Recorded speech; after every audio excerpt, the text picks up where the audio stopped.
Landscape architects have something when they start working on a site that we look for, and it's called sense of place.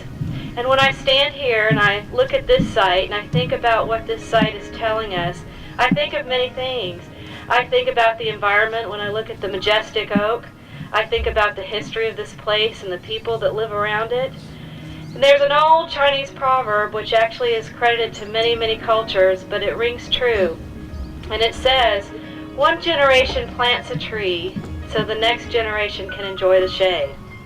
And when I think of that, it has a literal meaning, and today you'll take a little tree home with you and hopefully think about that. But it also has a deeper meaning, especially when I think of this place. In a few minutes you'll hear a gentleman tell you of the history of this site, and that history was done through hours and hours and hours of research by a woman named Lisa Glenn, who couldn't be with us today. But her research and her history that she found and shared with us is a gift that she gives to all of us. And I think about the sense of place of this site. Really the word that I think of is community. More than all the others. It's a community that built this site. It's a community that made this site special many, many, many years ago.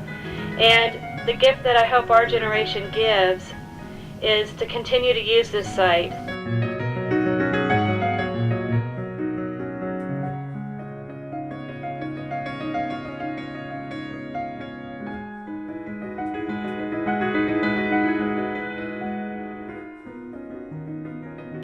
And the purpose of this facility right here is so that we can have activities here and really kind of stay off the roots of that tree, because we're trying to protect the tree as much as we can. And our forester has told us that we need to, be careful and not walk on the roots of the tree and to be careful. And so we've done this so that Don and his Juneteenth Foundation can have a better place for them to have their annual event here, and I know Don's going to talk about that in the morning. But it's great that we can come as a city.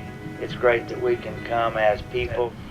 We wouldn't be here today with this facility if it was not for people like HEB and their commitment to the community, and Quail Valley Proud and their huge commitment to this park, and to Lake Olympia Homeowners Association. So, I want to personally ask you to thank those three people, and I know we're probably going to talk about them a little bit later, probably Kelly is, but I just personally want to thank you on behalf of the city of what those three people have made with their financial commitment to this park and to what you're sitting on today. So give them a hand. Wouldn't you love to know what that tree has seen in over 200 years of history? How many storms it's been through? We worry about storms from year to year, and hurricanes and ice storms and all of the events that have happened. What this tree could tell us if it could talk. This place means different things to different people. But I think if you were a descendant whose family lived on this piece of land at one time, it probably has a totally different meaning than what it does to others. And we have someone here this morning whose descendants lived on this property, and they live here today too. So I think it's unusual that you find as old as this place is and as many years has passed, that we still have people that call it home. And we have the Gibbs here this morning with us, and here's a direct descendant of the people who actually lived on this property. So he and his wife are both here this morning, and we're honored that they're here. Well, today is a tremendous occasion for us to celebrate the history of our ancestors who worked so hard and diligently on this plantation, and to see that we are still around, just enjoying the prosperity of their work. It's just a great opportunity. It shows, and it also shows how far Missouri City has come. We're a city of diversity.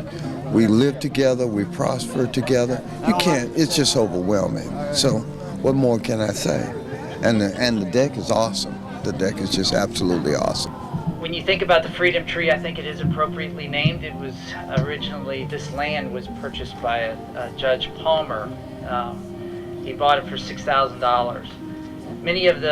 A lot of the information about the tree is on the historical marker, and I do recommend that you read it.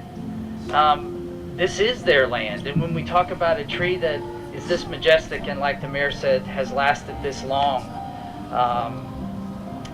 it's awesome to think that this is the place where the slaves were set free. This tree, it's an immaculate tree, over 7 feet in diameter. This tree is over 300 years old. And I too, Mayor Owens, would like to wonder if this tree could talk, what it would say.